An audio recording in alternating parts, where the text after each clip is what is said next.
পূর্ণ সংখ্যা 35কে বাইনারিতে রূপান্তর করি।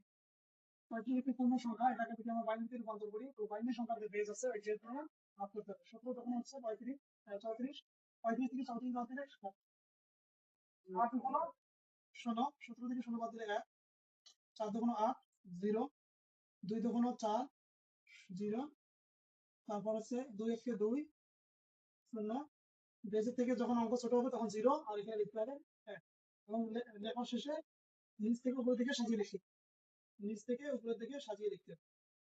তো 1 0 0 0 1 1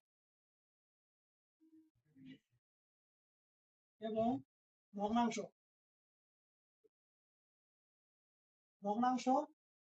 1 2 5। ভগ্নাংশ সংখ্যাকে বাইনারি সংখ্যা রূপান্তর করার জন্য বাইনারি সংখ্যার যে বেজ আছে সেই বেজ 2 দ্বারা গুণ করতে হবে। তো 5 দুগুণ 10 এর শূন্য হাতে কি হচ্ছে 1, 2 দুগুণ 4 কে 5, 2 1 কে 2। দশমিকের পরের সংখ্যা আছে 1 2 3টা, এখান থেকে 3টা অঙ্ক বাদ দিলে এখানে থাকে 0। আবারও গুণ করি 2 0 0, 5 দুগুণ 10 এর শূন্য হাতে কি হচ্ছে 1, 2 দুগুণ 4 কে 5। যেহেতু পরের সংখ্যা 3টা আছে, 3টা এখান থেকে বাদ দেওয়া লাগবে, এখানেও 0। আবারও গুণন 5 দুগুণ 10 2 0 0 2 0 0, 5 দুগুণ 10। যেহেতু দশমিকের পরের সংখ্যা 1 2 3টা, এখানে 3টা সংখ্যাই বাদ দেওয়া লাগবে। আবারও গুণ 2 0 0 2 0 0 2 0 0। এখানে যেহেতু কোনো সংখ্যা নেই তাহলে 0 দিতে হবে।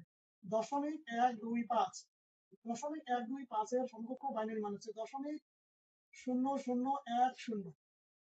এটা আমরা মনে রাখতে হবে, এখানে ভগ্নাংশের ক্ষেত্রে উপর থেকে নিচ দিকে সাজিয়ে লিখতে হবে। সুতরাং 35.125 এর সমকক্ষ বাইনারি মান হচ্ছে 1000110.0010।